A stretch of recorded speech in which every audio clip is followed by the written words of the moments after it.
Welcome to the everyday adventures of the Wheelie Hogs. Join little Wee and his family, especially Nana, as they live their lives alongside friends and neighbours in Hoglington.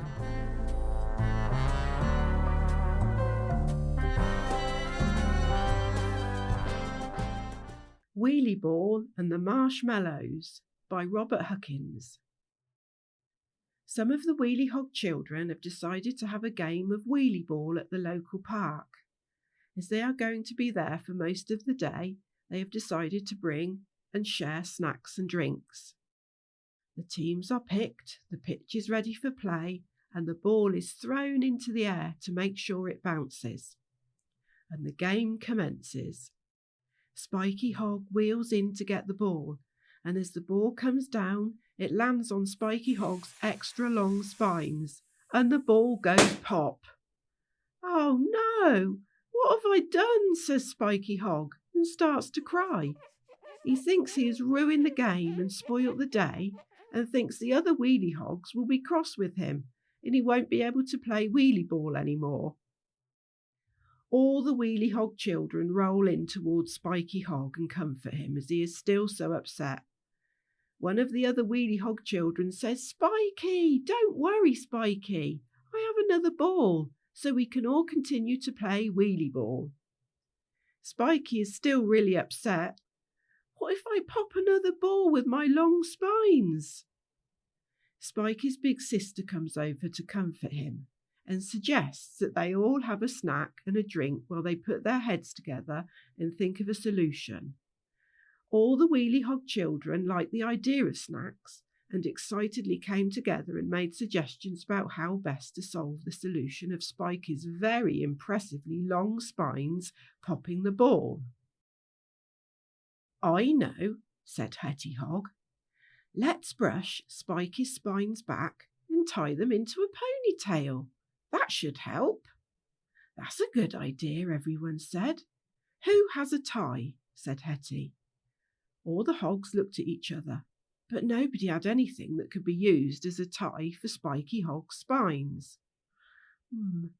"I know," said Conker. "What about asking the sheep in the field over there if we can use some of their wool to cover Spikey's spines in? I'm sure they wouldn't mind." All the Wheelie children rolled over to the field and explained to the sheep what had happened and asked the sheep if they could use their wool. The sheep were not helpful at all. In fact, they just wandered away without giving the Wheelie children any suggestions or help at all. "Well," said Conker, "rude. It looks as though we'll have to find another way." The Wheelie children all gathered around Spikey, who was now feeling a lot better after some snacks and a drink. He was thinking about what good friends he had, all to try and find a solution so that he could continue to play wheelie ball, when he heard a whoop and a scream.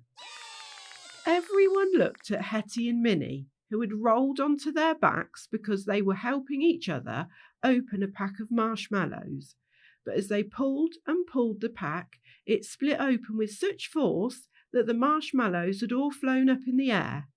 Hetty and Minnie had fallen backwards, and as everyone looked on, all the marshmallows fell from the sky and landed on everyone's spines, including Spikey Hog's. "Are you both all right?" asked Spikey, as Hetty and Minnie rolled back onto their wheels. Hetty and Minnie looked at each other, realizing they were both fine, then looked at Spikey and started to laugh and laugh and laugh. Then all the other Wheelie children looked at Spikey and also began to laugh. "What is it?" said Spikey. "What's so funny?" "Oh, Spikey," said Hetty, "all the marshmallows have landed on your spines.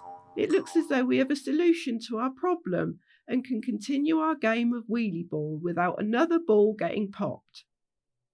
When Spikey realised what had happened, he laughed too and pointed out that it wasn't just his spines that were covered in marshmallows. All the Wheelie Hogs were covered in them. They all looked around at each other. They had been so concerned about Hetty and Minnie falling over and Spikey Hog being able to play that they hadn't noticed that they were all covered in marshmallows. The Wheelie Hogs continued their game of wheelie ball. They had so much fun, and they were all so relieved that they could play together without anyone being left out. At the end of the game, when it was nearly time to go home, all the Wheelie Hog children got to eat the marshmallows. Some of the marshmallows were a bit squashed where Spikey had been heading the ball, but wow, they tasted nice.